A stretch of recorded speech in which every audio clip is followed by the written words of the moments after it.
Shalom, shalom, queridos. Sejam muito bem-vindos ao ITEA, Instituto Teológico de Ensino Yah Adonai. Eu sou o pastor Flávio Lima e venho trazer para você agora mais um resumo de aula. Agora nós vamos falar sobre angelologia, mas nós vamos estar trazendo o resumo da aula 3, da matéria de angelologia. E você que quer estudar teologia conosco, siga o que está passando no GC aí em cima. Tá bom? Nós temos dois métodos, o método presencial e também o método em EAD, que é o ensino à distância. Você tem os dois métodos para estudar conosco, ok? Então entre em contato, faça a sua matrícula e estude conosco, tá bom? No Brasil, fora do Brasil, ou aqui presencialmente, no EAD, ou aqui presencialmente, na cidade de Caraguatatuba, litoral norte de São Paulo. Nossa teologia não é sistemática, tá? É um estudo completo, tá bom? Aqui você não vai molhar só o pé, você vai mergulhar fundo nas escrituras e entender realmente o que é teologia, com 40 livros para você aprender, 40 matérias para você aprender de verdade e sair daqui formado em bacharel em teologia, ok? Mas sem mais enrolação, vamos direto para a aula de angelologia, aula de número 3.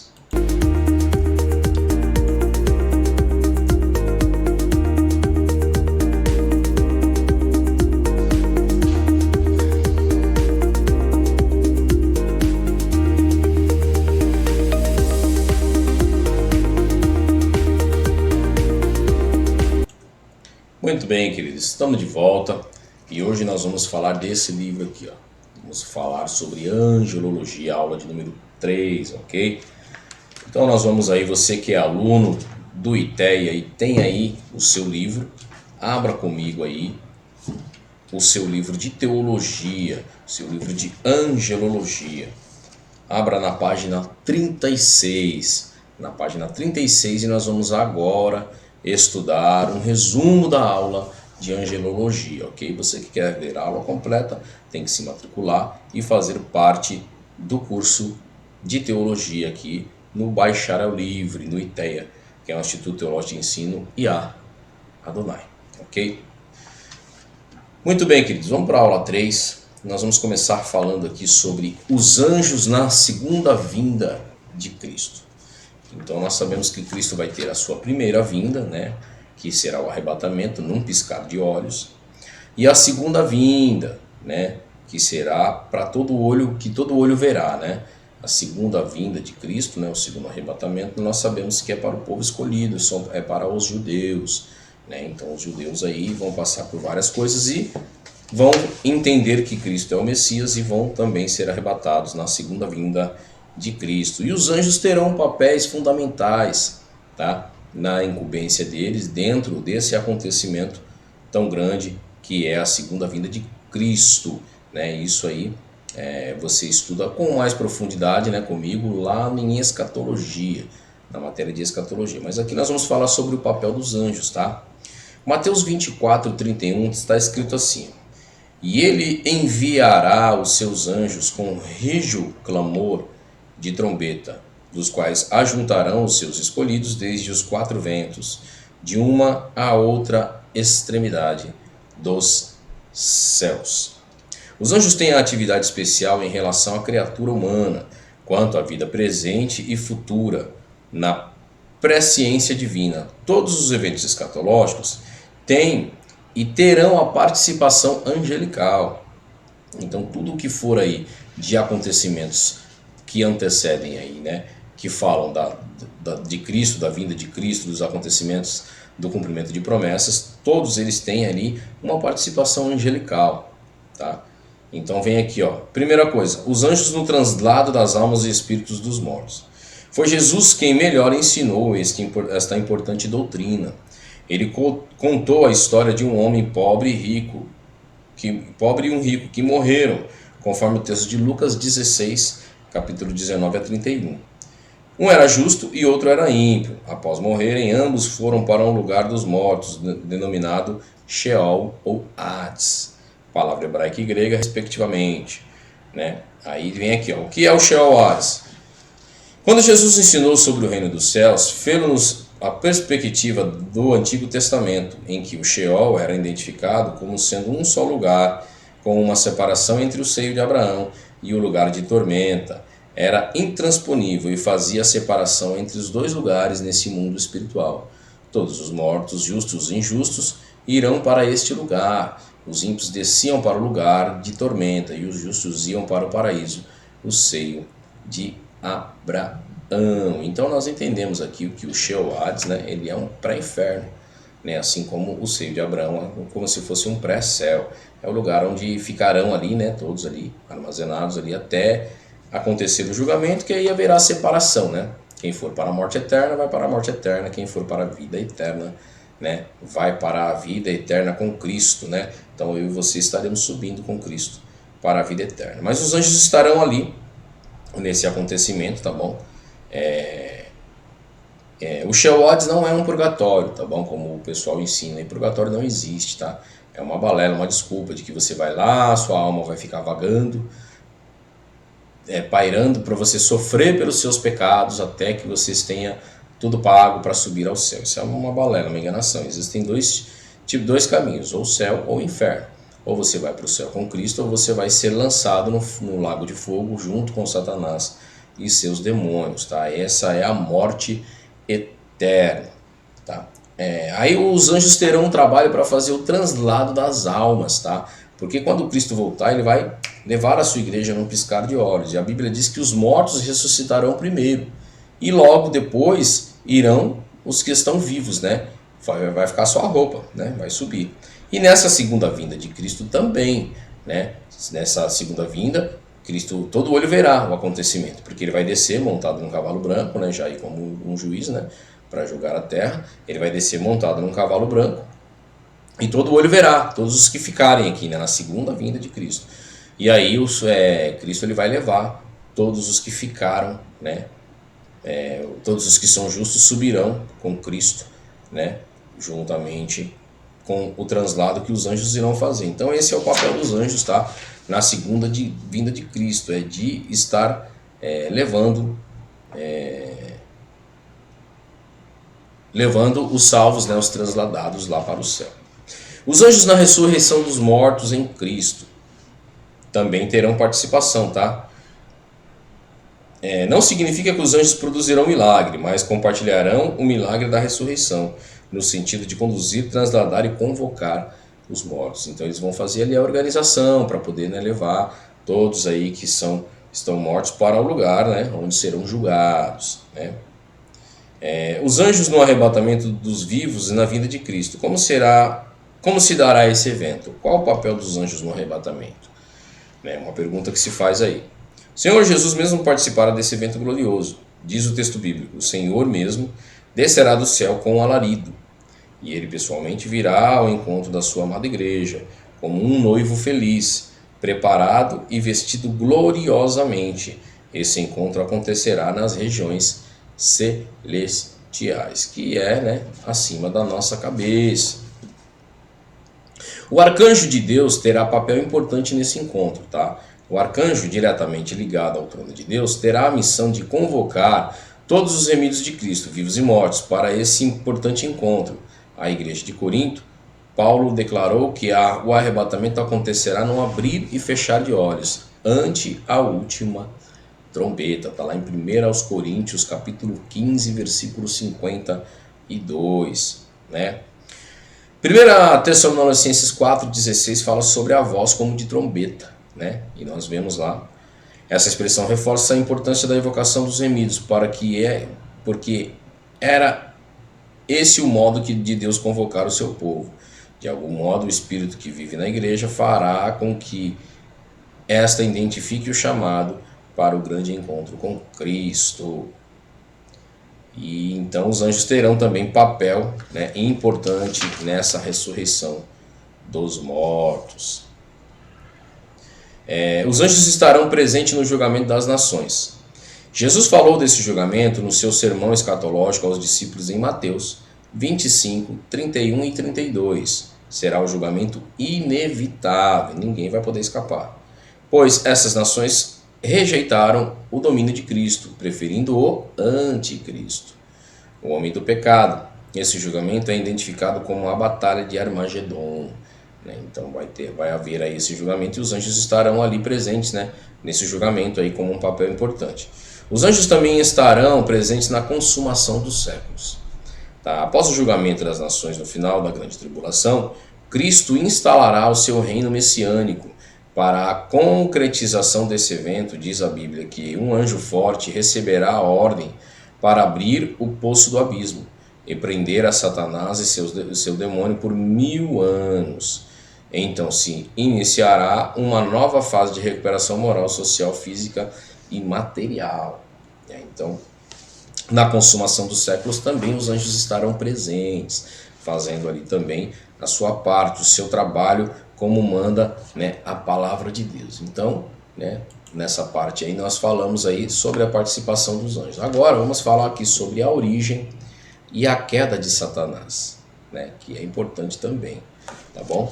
Ezequiel 28:15 diz assim: perfeito eram os teus caminhos, desde o dia em que fostes criados, até que se achou iniquidade em ti. Está falando de quem? Está falando de Lúcifer, que mais tarde virou seu nome para Satanás. E tem vários outros adjetivos de nome que nós vamos falar ainda, tá? Mas na próxima lição, na lição de número 4. Mas nessa lição, né, vamos chamar aqui, né, porque está falando esse trecho agora sobre Lúcifer, né, que era perfeito nos teus caminhos, como diz aqui a palavra, ok? Isaías 14, do 12 ao 17 diz assim: como caístes do céu, a estrela da manhã, filho da alva, como fostes lançado por terra, tu que debilitavas as nações.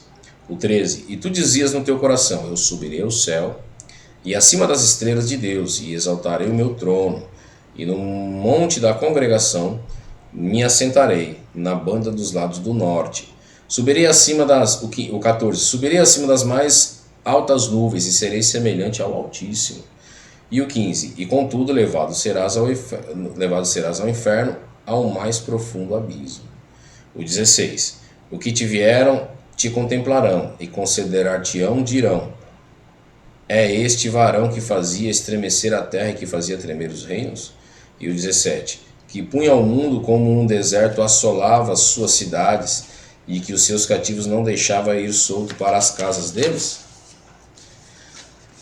Então está falando aqui da atuação, né, de Satanás. Ezequiel 28:13.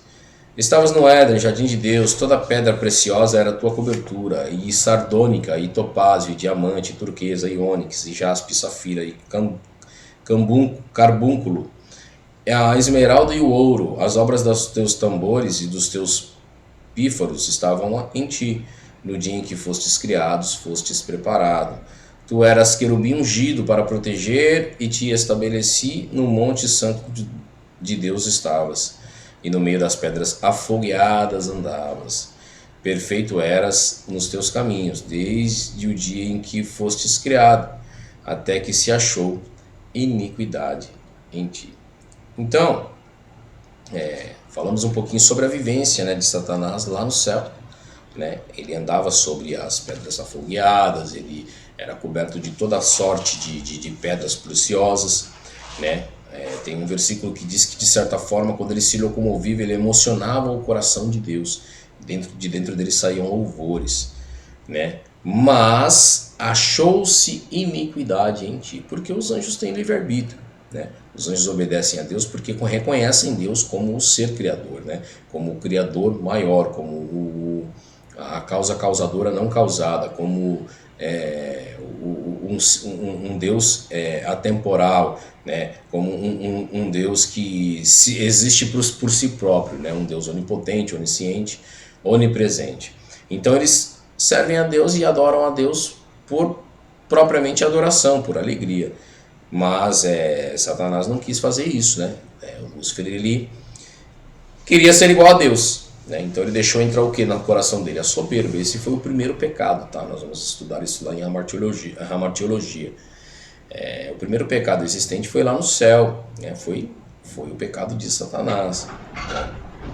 Que foi o pecado de soberba, né? E depois ele acumulou, porque a Bíblia diz que um abismo chama outro abismo, foi para um pecado de rebelião, porque ele rebelou a terça parte do céu e trouxe com ele, que são os demônios que nós estamos vendo a atuação deles aí, né? Todos os dias, e nós vamos falar sobre isso um pouquinho mais na aula 4, tá? Na próxima aula. O estado original de Satanás. O texto de Ezequiel é uma profecia com sentido duplo. Inicialmente, os primeiros 10 versículos falam do príncipe de Tiro, para referir-se ao seu orgulho que levou a exaltar a qual divindade. Para isso, o julgamento foi inevitável. Em segundo plano, a profecia tem uma referência direta a Satanás, a Lúcifer, aliás. Então, essa profecia que nós lemos aqui, ela tem dividida, tá? Uma parte falando ao rei Tiro, né, o príncipe de Tiro, que era também, né, um demônio aí, né, um certo Satanás, mas na forma de homem, né, não era um espírito maligno, né, mas era comandado por espíritos malignos. E a segunda parte, sim, fala de Lúcifer diretamente, né, quando fala ali que ele encontrou iniquidade no coração dele. Aqui fala um pouquinho sobre o retiro, sobre a arrogância do retiro, mas isso você vai aprender na aula presencial, tá? Então precisa, na aula completa, para você participar, tem que se matricular na aula aí, tá? O aferidor de medida, né? Estavam no Éden, o jardim de Deus, no dia que fosses criado, o querubim ungido para proteger, tudo isso você vai estar estudando depois. Eu vou entrar aqui na página 45, onde nós vamos falar sobre os nomes e títulos pessoais, né, de Lúcifer. Então, Lúcifer é o primeiro nome, tá? Esse nome não aparece literalmente na Bíblia, na linguagem figurada de Isaías 14:12. O nome Lúcifer aparece vinculado à expressão filho da alva. Os babilônicos criam que os astros celestes ou estrelas fossem seres angélicos. Por isso, um filho da alva representava a primeira luz da manhã. E Lúcifer, a sua primeira estrada, possuía esta característica, tá? Então alguns, né, colocam, né, o nome de Lúcifer como o anjo de luz, né, ou filho da alva, que na verdade significa a mesma coisa, tá bom? É o mesmo significado. Então o Lúcifer não é um nome ruim, tá? Uma vez uma irmã perguntou para mim, eu vi uma irmã colocou o nome do filho dela de Lúcifer, meu Deus, misericórdia, que pecado. Lúcifer significa filho da alva, né? Quando a pessoa não entende, é lógico que não é um nome propício a se dar, porque foi um nome daquele que recebeu o nome de diabo hoje, né? Então não é um nome tão propício de estar colocando, mas assim, categoricamente dizendo, não teria problema nenhum, porque anjo da luz é um anjo da luz, né? Então o nome Lúcifer, tá? Mas após a queda, aí sim, né, aconteceu o nome dele ser mudado para Satanás, tá? Esse título lhe foi dado após a sua queda na presença de Deus e significa adversário. Então o nome Satanás significa adversário no hebraico, tá? Foi a partir do momento em que Lúcifer encheu-se de iniquidade, permitiu que a presunção dominasse o que aconteceu com uma grande e terrível tragédia universal, ele imaginou-se poderoso e suficiente para competir o mesmo superar o trono de Deus. Lúcifer então se fez adversário e oponente contestável e implacável contra o Criador. Tornou-se, por isso, um arqui-inimigo de toda a criação viva de Deus, tá? Então, o segundo nome dele foi Satanás, tá? E também alguns o conhecem, né, pelo terceiro nome, que é Diabo. Esse nome é transcrição do vocábulo grego diabolos, que significa caluniador e acusador, que também são algumas funções de Satanás, né? Então, como Satanás, ele é adversário, porque ele é oposto à igreja do Senhor. Ele é adversário da igreja do Senhor. E como diabo, ele é caluniador e ele é acusador. Então o que ele faz, querido? O inimigo, o Satanás, ele não peca por você. Ele prepara a armadilha para você pecar, para você cair. Quando você cai em pecado, aí ele vem e acusa e fala para Deus, olha lá, tá vendo o teu servo? Olha o teu servo lá. Então ele é acusador e também caluniador. E isso é o significado do nome diabo. Tá? Um outro nome que é muito chamado é Beuzebu. Esse título tinha uma relação com um deus pagão de Ekron, por nome de Baal-zebud.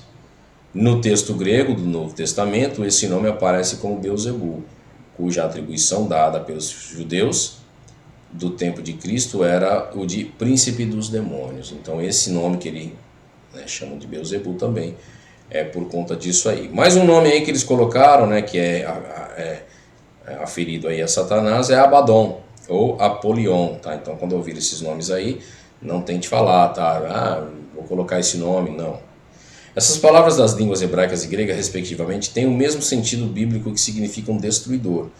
Portanto, destruição é uma característica destacada das obras de Satanás. Ele tenta destruir tudo o que é precioso para Deus. De modo específico, ele aparece no livro de Apocalipse 9:11 como o anjo do abismo, identificado como Abaddon ou Apolion. Tá? Qual que é? Porque significa destruidor. Qual que é a incumbência de Satanás, de Abaddon, de Apolion? É destruir tudo aquilo que é importante para Deus. E qual a obra mais importante que Deus fez na sua criação? Foi você e eu, foi o homem. Então ele tenta de qualquer forma nos destruir. Ok? Isso aí é sobre os nomes dele. Tá? A queda de Lúcifer. Nos pontos anteriores analisamos o estado original de Lúcifer e os seus vários nomes. Mas agora estudaremos a queda de Lúcifer, porque é o único modo que conhecemos as razões de tantas desgraças no mundo que vivemos. Então a queda de Lúcifer foi a sua própria escolha, tá bom? Deus estabeleceu sua soberana vontade para ser obedecida, apreciada por seus anjos. Entretanto, a vontade divina não seria obedecida por força, mas livremente. É por esse princípio bíblico que podemos entender a causa da queda de Lúcifer. As escrituras de Isaías 14 é tipológica. A profecia fala sobre o rei Nabucodonosor e outro rei ilustrado na semelhança de Tobal, o rei de Tiro, que nós falamos há pouco. O que precedeu a queda de Lúcifer foi a ilusão e engano acerca do seu próprio poder nas hostes angelicais. Imaginando-se superior a todos os demais anjos criados, pretendeu tomar o lugar do Criador. 5 afirmativas descritas em Isaías, que se revelam. Ele fala, eu subirei ao céu. Então isso foi uma prova de que ele realmente queria, né? Acima das estrelas exaltarei o meu trono, ou seja, ele já queria reinar. Subirei acima das mais altas nuvens, ou seja, ele queria chegar lá no trono de Deus, na sala de Deus, né? Serei semelhante ao Altíssimo. E aqui ele começou já, né, forçar, mais ainda, né? Então a queda de Lúcifer foi inevitável e consequente, né? A sua avidez refreada de querer ser igual a Deus aguçou o interesse de grande número dos anjos, que resolveu acompanhá-los por esse ato pecaminoso contra o seu Criador. Lúcifer foi destruído de suas funções celestiais e condenado à execração eterna, mas ele continua como instigador do pecado no mundo, ok? Eu vou ler para vocês aqui agora 25 nomes e títulos dados a Lúcifer, tá? Nós falamos de alguns aí já, tá? Mas tem aqui, ó, Abaddon, adversário, com versículo bíblico, tá? Com referência. Abaddon, Apocalipse 9:11. Adversário, 1 Pedro 5:8. Acusador dos nossos irmãos, Apocalipse 12:10. Anjo do abismo, Apocalipse 9:11. Apolion, também Apocalipse 9:11. Beelzebul, Mateus 12:24, Marcos 3:22 e Lucas 11:18. Belial, 2 Coríntios 6:15. Deus dos séculos. Aí vem diabo, dragão, homicida, inimigo, ladrão. Leão também, mas é imitador, tá? Isso aqui é só simbólico. Nós sabemos que Cristo é o leão da tribo de Judá. Maligno, mentiroso, pai da mentira, príncipe da potestade do ar, príncipe dos demônios, príncipe deste mundo, né? Rei de Tiro, também que era associado a ele, Satanás, serpente e tentador. Né? Então são esses os nomes aí, né? E antes da gente passar para o próximo slide, né? Eu não sei, dá uma olhadinha para ver se tem o próximo aqui, eu acredito que não, vai acabar por aí mesmo. Então vamos falar sobre essa parte aqui. 17 informações sobre Satanás. Primeiro, foi expulso do céu onde caiu. Segundo, o seu estado original. Terceiro, está destinado a um implacável julgamento, que será a morte eterna. Quarto, foi despojado de grande parte da sua autoridade. Quinto, destinado ao inferno. Sexto, pai da mentira. É o pai da mentira. 7. É um ladrão costumaz. 8. Faz permanentemente oposição a Deus. 9. Acusa permanentemente os santos. 10. Tortura as pessoas das mais distintas maneiras, usando as mais execráveis métodos. 11. Oprime deliberadamente as pessoas. 12. Vive tentando sem cessar. 13. Executa o ministério de perversão. 14. 14. Tenta impedir a obra de Deus de anular o trabalho dos santos. 15. Intenta destruir os crentes. 16. É homicida. E 17. Utiliza cruéis ardis e escraviza os que lhe servem. Então são essas partes aí. E aí ele tem alguns atributos, tá? Então quais são os atributos de Satanás? Eu vou denominar 7 aqui, tá? É tentador, é príncipe do mundo, é acusador, é adversário, é mentiroso, é Deus desses séculos e é sedutor. Então tudo isso aqui são atributos que o nosso adversário ele usa na tentativa de tirar você do céu, ok? Então que você possa aí, né, se armar contra essas armas do inimigo, né? E estar atento aí com o que ele quer fazer contigo. Não deixar com que ele cumpra aí o seu papel, né? Com que ele faça aí, né, com que você vá para o inferno, né? Não queira isso para sua vida, queridos, ok?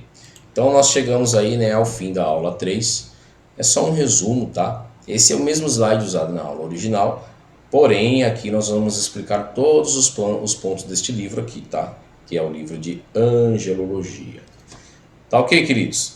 Então é isso aí, chegamos ao final da aula, tá bom? Shalom, shalom para todos, que Deus abençoe o dia de vocês, né? Que vocês possam vir aí no ITEA e se inscrever, né? Fazer a sua matrícula aí no Instituto Teológico de Ensino em Adonai para ajudar você a crescer na graça e no conhecimento, tá bom? Do mais, eu peço que você se inscreva no canal, né? Ative o sininho das notificações, tá? Para quando vier aula nova você ser notificado aí que está tendo aula nova ao vivo no ar, ok? Gravada, aliás, no ar. Deixa o seu like aí, se quiser comentar, pode também deixar o seu comentário, não impertinente, porque aí nós não vamos dar atenção, mas se for um comentário justo para poder crescer, né, para crescermos, nós vamos responder aí na medida do possível, ok? Então fiquem todos com Deus e até a próxima aula aqui no Instituto Teológico de Ensino IA Adonai.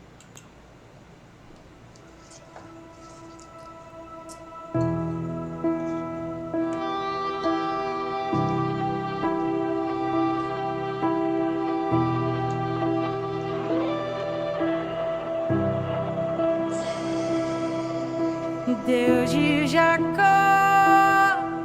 o grande eu sou,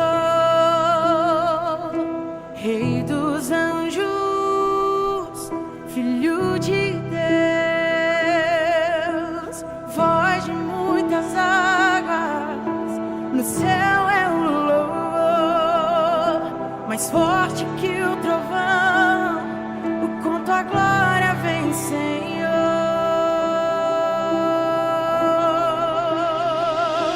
Até